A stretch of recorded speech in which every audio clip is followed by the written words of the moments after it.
intermittent fasting is exactly the opposite of what women need to do. That's like an eye-opener. A lot of that research was done on men, and women are not the same as men. Although a lot of people say to me, I feel really sick in the morning. And I'm like, yeah, that's probably your cortisol level going up.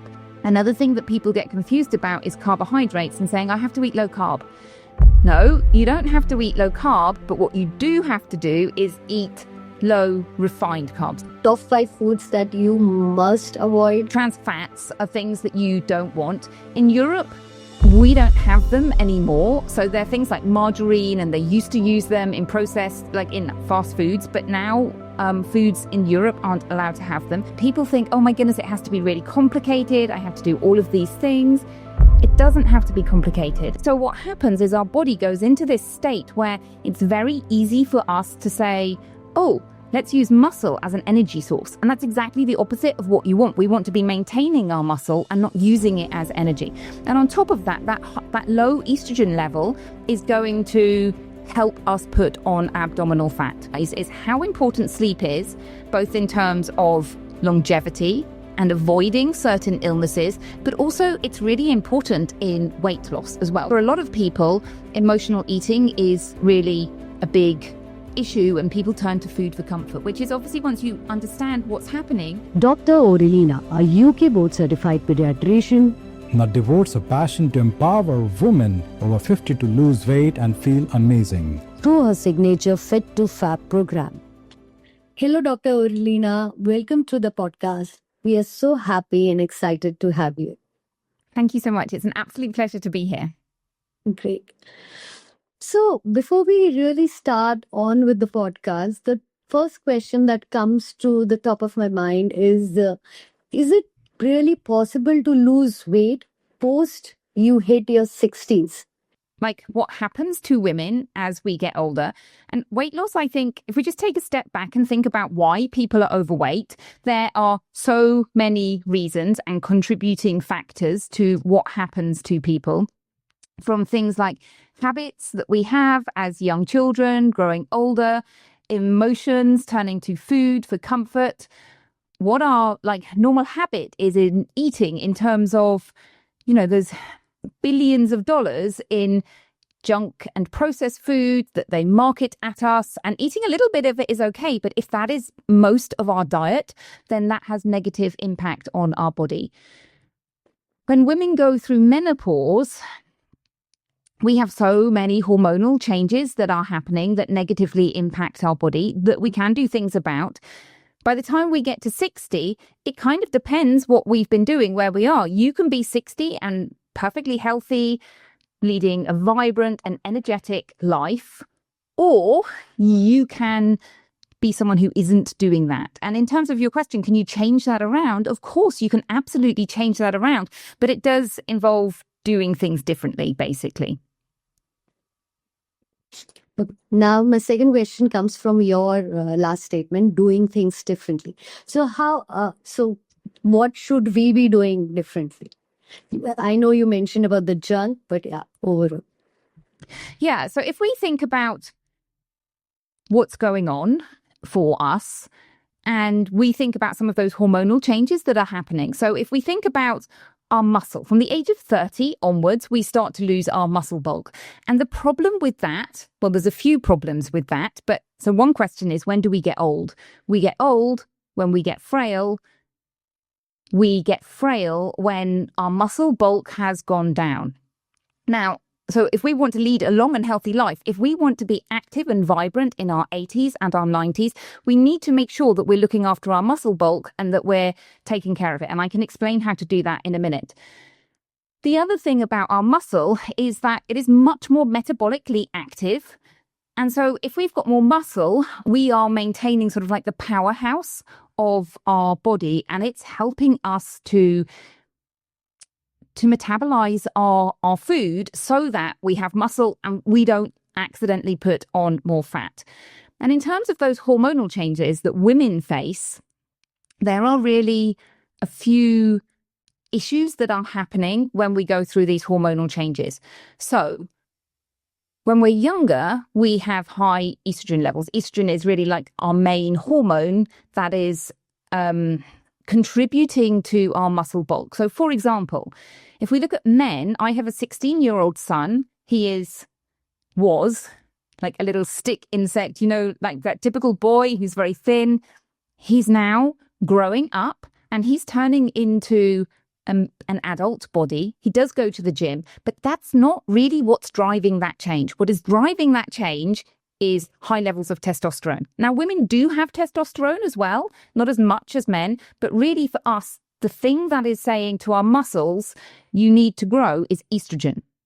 And so that's great when we're younger, we have that. But obviously when we go through our hormonal changes, our estrogen levels drop. And so we lose that signal. And so what happens is our body goes into this state where it's very easy for us to say, oh, let's use muscle as an energy source. And that's exactly the opposite of what you want. We want to be maintaining our muscle and not using it as energy. And on top of that, that low estrogen level is going to help us put on abdominal fat.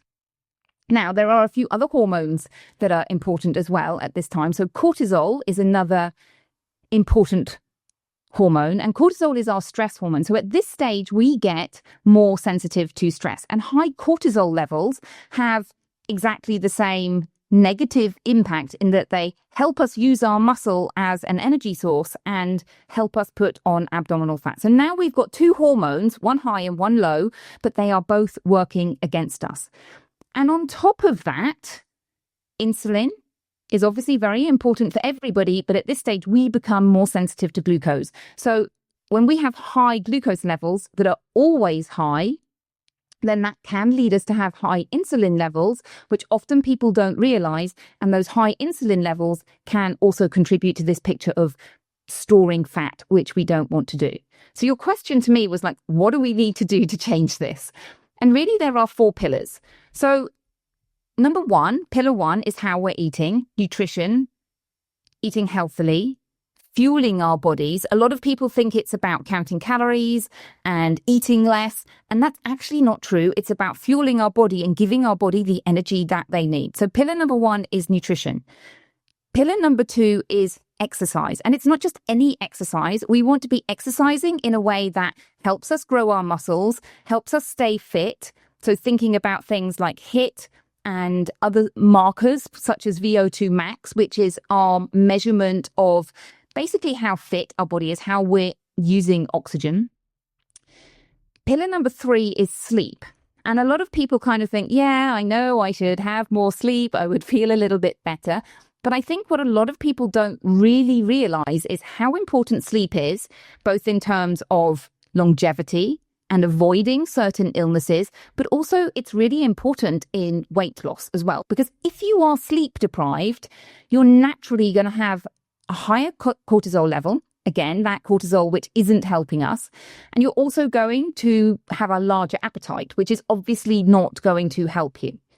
And then the last pillar is stress and emotions. And so stress is really thinking about how we manage our lives, how we think about things.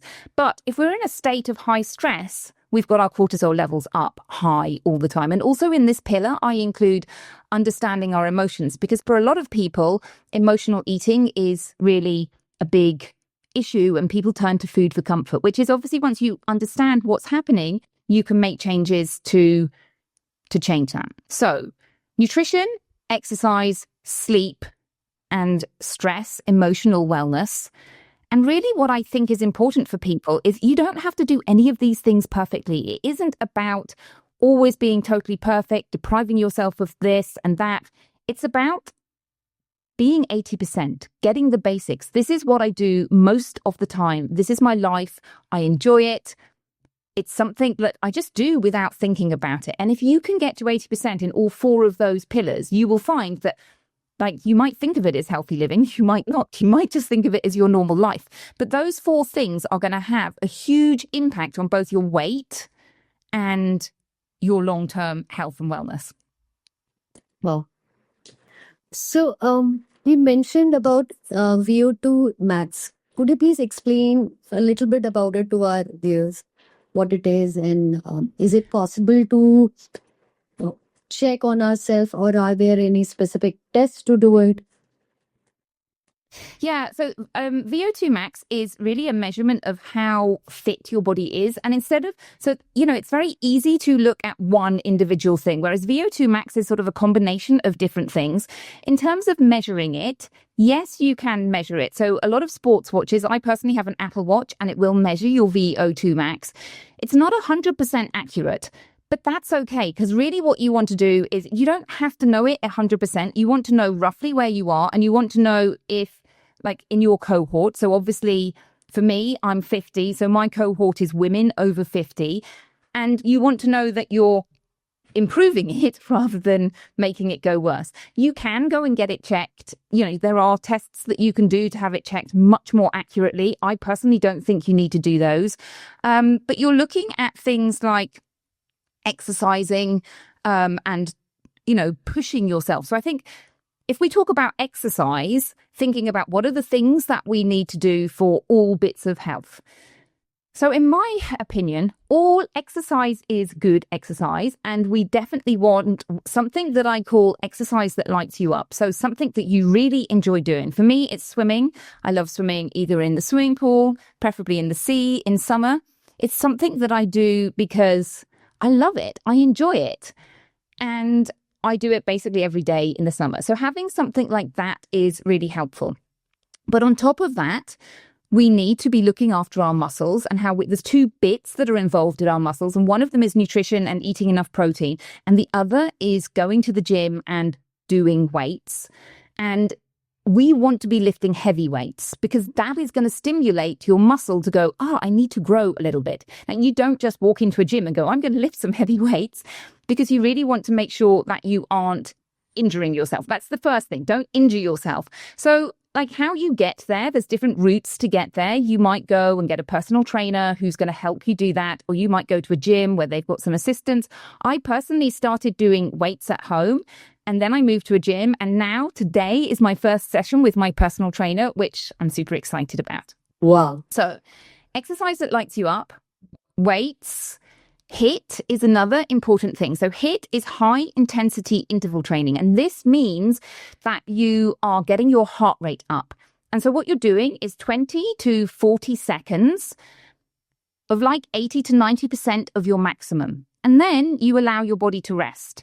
And then you repeat, and then you do again and again. And there's another thing called SIT, which is sprint interval training, which is supposed to give you better results. And that's really doing it for like 20 or 30 seconds, and you go 100% as fast as you can, whatever you're doing. And then you totally rest until your body has totally relaxed, and you repeat. Now, although SIT is supposed to be better than HIIT, I personally think that HIIT is much easier to implement in our lives. I'm not very good at sitting around and waiting for things. So for me, HIIT is much better. And you can do HIIT, all those apps, which are 7-minute workouts, or I use the Apple Fitness Plus. They're just 10-minute workouts. They're not very long. You can do them after you've been to the gym, or you can incorporate them in something that you're already doing. So for example, if I'm cycling, I cycle to the beach, I'm going up a hill. It doesn't take very long to go up the hill, but it's a little bit of HIIT. Or you could be on the flat and go, I'm going to go really fast for 20 seconds, and then I'm going to relax a little bit. So you can incorporate it into any movement that you're doing, or you can do just by itself. In terms of exercise, you also want to be moving during the day. It's not like go to the gym for an hour and then sit still for 9 hours. That's not very healthy for our body. We need movement throughout our day. We need to think about joint strength and balance. We need to think about bones. I know that you had someone who talked about bones recently, but those things are important as well. And so in terms of your VO2 max, doing exercise is going to help, but you do need to make sure that you are increasing your heart rate and doing it for, like, it could be 4 minutes. So there's different ways of increasing your VO2 max basically, but the more exercise you do, essentially the better. It's very difficult to do too much exercise. The risk is not resting, not recovering enough. So, not recovering enough means not getting enough sleep, not fueling your body, not hydrating yourself. If you're doing all of those things and allowing your body to rest at times, which could mean doing different movements as opposed to the same movement over and over again, it's difficult to over-exercise, basically. Okay.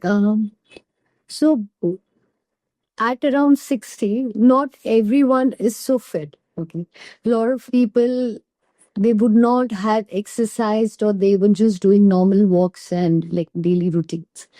So at 60, many times their mobility, their strength, activity level, and their balance, everything, it starts going little off a bit. So what would you recommend them, and from where they can start?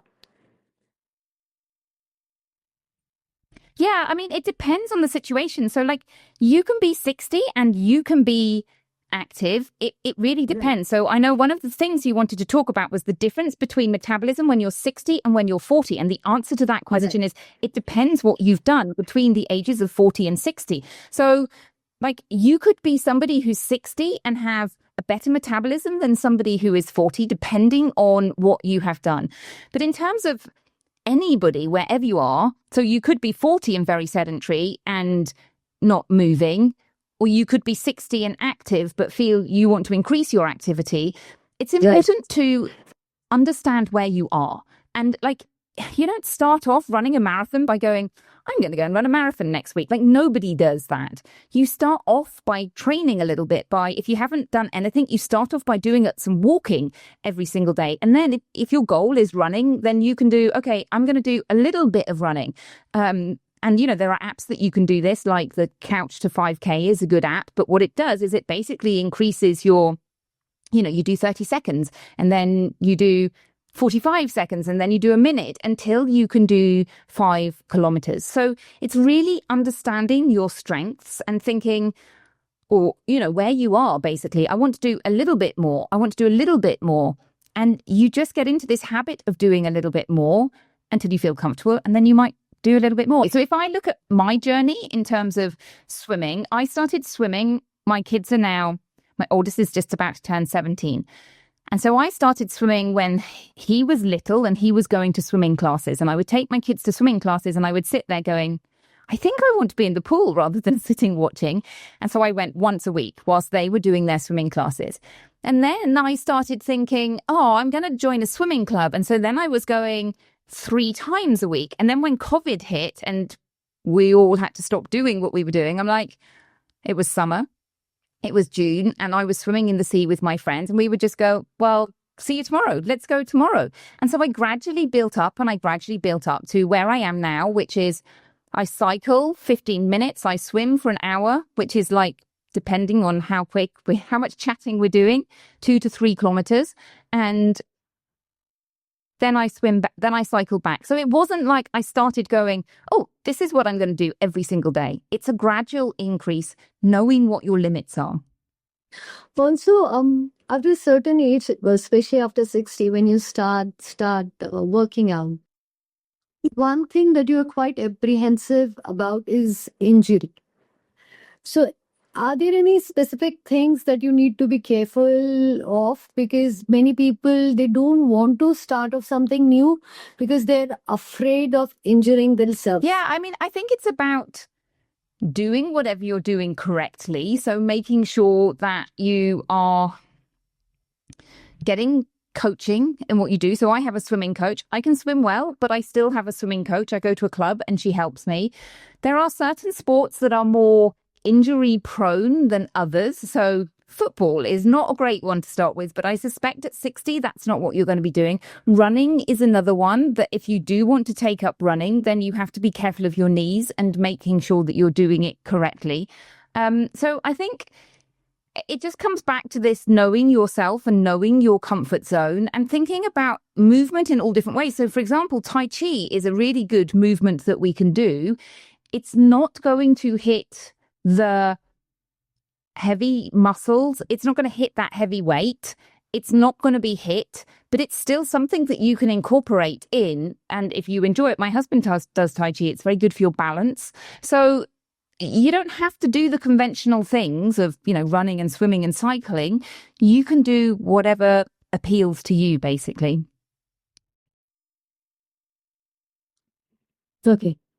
That's a good suggestion. Also, I think what you are actually doing is swimming. So swimming would be a really safe option for people to start with, because In swimming, mostly, I've never heard of injuries and stuff like that. So, Well, you do get injuries. When you're swimming a lot, you get shoulder injuries. And so you do have to make sure that you're swimming correctly. So there's swimming and there's swimming. I'm not talking about like going into a pool and relaxing.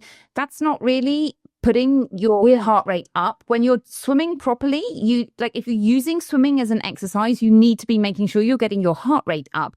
Like, as I say, all movement is good, but you need to be thinking about, am I doing some HIIT exercise? Am I doing some weight exercise? So it depends how you're swimming. But yes, if you're swimming regularly, you need to make sure your technique is correct, because otherwise you'll end up with shoulder injuries. oh, thank you. Thanks for this. And also, Tai Chi would not be, as you mentioned, that it's not really working on your strengthening up your muscles, but overall it's working on your balance. So, like stuff like Tai Chi and yoga would be good for people to start with. Yeah, it's like an adjunct. Like movement is all of these things. Yeah. So also, I would want you to suggest our viewers about what kind of shift they should be doing in their diet. Very basic, very minimal in terms of things which they would not be realizing that they were going wrong with it. But by making just small little changes, they can get big. They can actually experience big changes. Yeah, so I mean, it depends where you're starting from, really. But really, in a nutshell, what I advocate is the Mediterranean style diet. So we're looking at a plant-based diet, which means we are getting a lot of our input is from plants, essentially.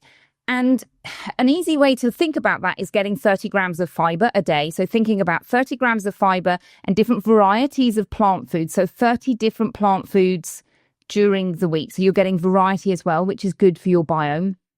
Your biome is something that if we nurture our biome, it really helps us to be healthy and it helps us to lose weight as well. Protein is something that I'm sure everybody has heard of and everyone's like, oh, I must eat protein. Well, do you know what? It's actually true. You do need to eat enough protein. So particularly as we get older, we can't absorb protein. We don't take the protein from food in the same way as we used to. So we do need to get more protein to make sure that our muscles are getting enough protein, because that's where we're getting the protein from.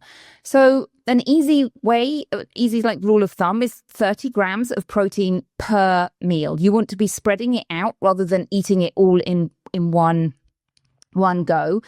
And in terms of where you're getting your protein from, it can be meat. So meat, dairy, eggs, fish, things like that.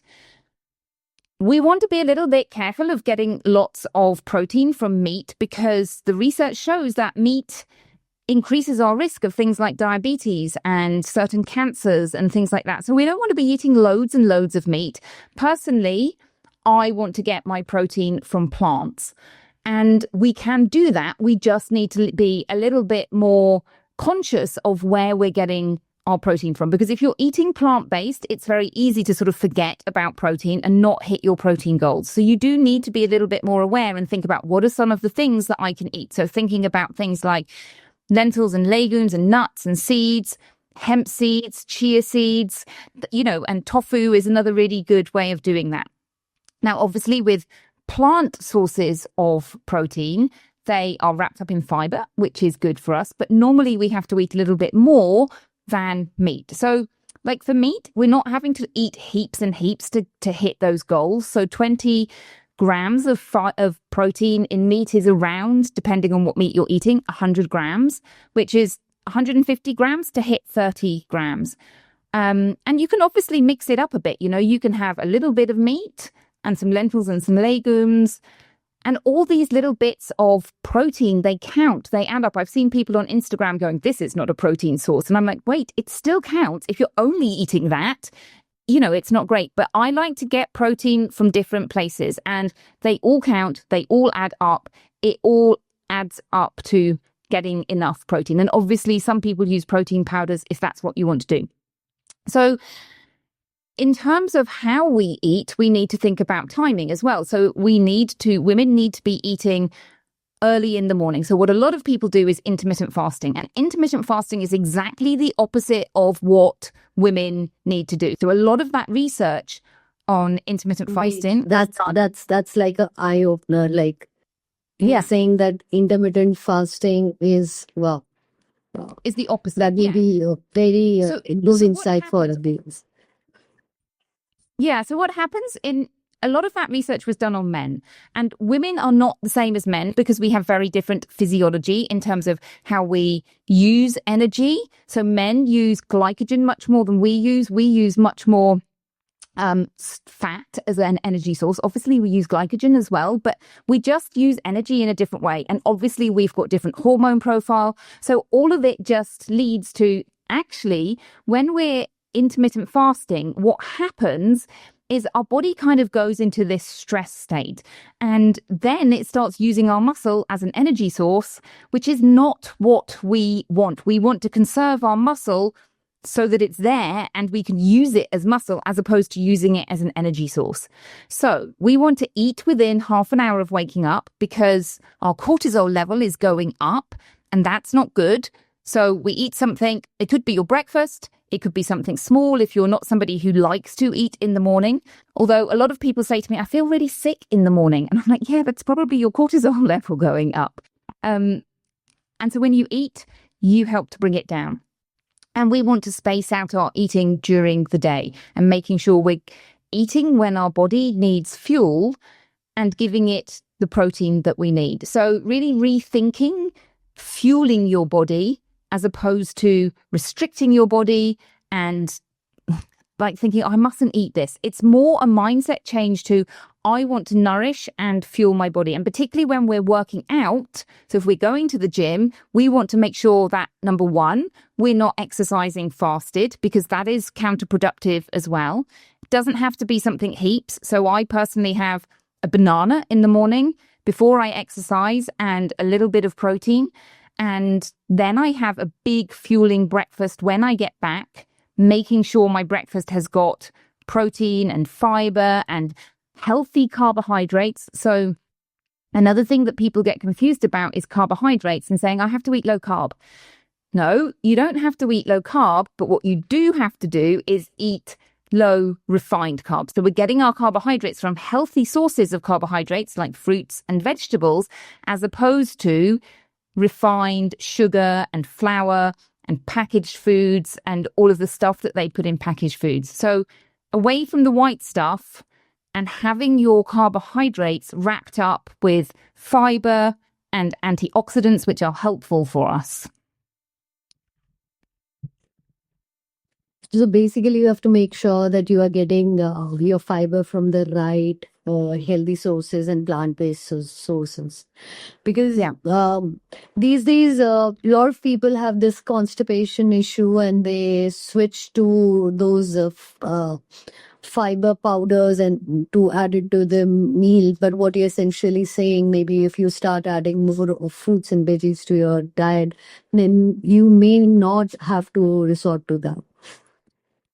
Yeah, exactly. Like if your reason for constipation is lack of fiber, then I recommend getting your fiber from fruit and vegetables, because not only does it contain fiber, but it also contains healthy antioxidants. And when I say fruits and vegetables and plant sources, thinking about things like seeds, so linseeds and chia seeds, which have fiber and protein and beneficial things, essentially, as opposed to if we process food and any fiber that is powdered is basically processed, we're not getting everything that was in that plant. So we are taking out one part of the whole fruit and adding it to our diet, which may not be really good for our gut microbiome. But if we take fruits or the seeds or whatever, the way the nature gives it to us, then it will be better absorbed and assimilated by our body. Yeah, and I think it's complicated and we don't really understand why that is. But for example, when we look at things like taking a tablet, taking vitamins, we know that vitamins and minerals are good for us and we want them, but we really want to be getting them from our food. And that often those vitamins and minerals, those tablets, they don't have the same benefits as if we're getting it from a healthy, rounded diet. And obviously, it can be difficult for some people because depending where you are, some of your fruits and vegetables may be lacking in those vitamins. And the only way really to know if you're getting enough is to go and have your blood tests done. Correct.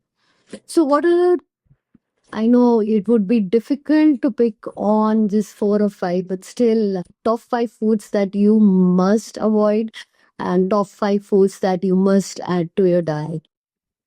Okay, so in terms of foods to avoid, I wouldn't say that there are a few that spring to mind that you do want to avoid. So things like trans fatty acids, trans fats are things that you don't want. In Europe, we don't have them anymore. So they're things like margarine, and they used to use them in processed, like in fast foods. But now foods in Europe aren't allowed to have them, or they're only allowed a very, very small amount of it. In other parts of the world, that's not necessarily the case. But that's one that I would put on the, I really want to avoid this. Processed foods in general, highly processed foods, you want to diminish them and not be eating them a lot. So in terms of saying you must never eat anything, it's not about saying I must never eat this. It's about saying this isn't where I'm getting all my food from. I'm mostly eating plants and healthy foods. And from time to time, I'm going to enjoy a treat if that's what you like doing. So nothing is forbidden in moderation, but it's really the moderation that is key. And I think as you go along this journey and you start to change your mindset from like depriving yourself to nourishing yourself and looking after your body, your desire for these foods, particularly as you understand potentially what they're doing to your body, diminishes. And so I eat cake that my kids make from time to time. Thanks a lot for sharing the foods that we must avoid and the foods that we must include in our diet, which were majorly like protein sources, plant-based fiber sources, and basically taking things as much as from the natural sources, and avoiding the processed form of the nutrients as well. If you can, then try and have it from the natural sources. So, Dr. Orlena, do you have any detailed video for people to go back and watch to? Sometimes people need a bit more of hand holding or actually steps. So, is there any such video that they can go ahead and watch? So I have a video called Stop Dieting and Start Thriving, and you can sign up. And it sends out the video and it sends out a handout with all the different points because it can be quite a lot. So you can sign up at drorlena.com/stop dieting. Now, I guess the podcast was really insightful about the basics things that we can do to improve our overall muscular health and overall health of our body while also losing our weight. So, what would be the final takeaway for the people from this podcast? Can you share, like, people have heard you for long enough and it was very insightful, but top 4-5 things that they can actually go and start implementing? Yeah, Dashan, I think the first thing that I would like to say to people is people don't realize that their health is in their hands. So people kind of think, well, it doesn't really matter what I do. I'm going to end up with this illness or that illness, or they're just busy getting on with their lives and not thinking. And the reality is that we can lead a long and healthy life. And a lot of it is about our lifestyle. People think, oh my goodness, it has to be really complicated. I have to do all of these things. It doesn't have to be complicated. And I think the secret is it has to be easy for you. It has to fit in with your life. You have to choose the things that work for you. When we were talking about exercise, it's not like do what I do. It's like do what works for you. And then you have to keep doing it, and you have to keep doing it. And our human brain likes to do things, new things all the time. No, You need to find a system and you need to keep doing it and you need to keep applying it. And some of that is mindset, because our mind likes to say things like, it's not working and all of these things. So understanding how your mind works is an important part of the puzzle as well. But essentially, make some changes, some small changes. And I think that is really empowering, and people feel so much better when they start eating and living in a more healthy way. Their energy levels go up and they just feel more vibrant. So if you can't do it for anything else, do it for that. So I think that's my biggest take-home message that I'd like to share. Yeah. So it is very important to be disciplined and keep doing it and keep doing it and keep at it. Oh, okay. I'm going to pick you up on that word discipline. It's not about discipline, because discipline is putting yourself in a situation where you have to make a choice. And you could make a good choice or a bad choice. And the problem with this is at some stage, discipline is going to disappear. And so at some stage, you're going to feel tired and stressed and do the wrong thing. It's about systems. It's about working it into your habit. Like, you don't think you're disciplined because you brush your teeth twice a day. You just brush your teeth because that's normal. And that's where you want to get to with healthy living. It's not about discipline. It's about, this is just what I do all the time. And if I don't do it, it's not a big deal, but I feel a bit like driven to do this thing. It's just normal. Yeah. Make that your default mode.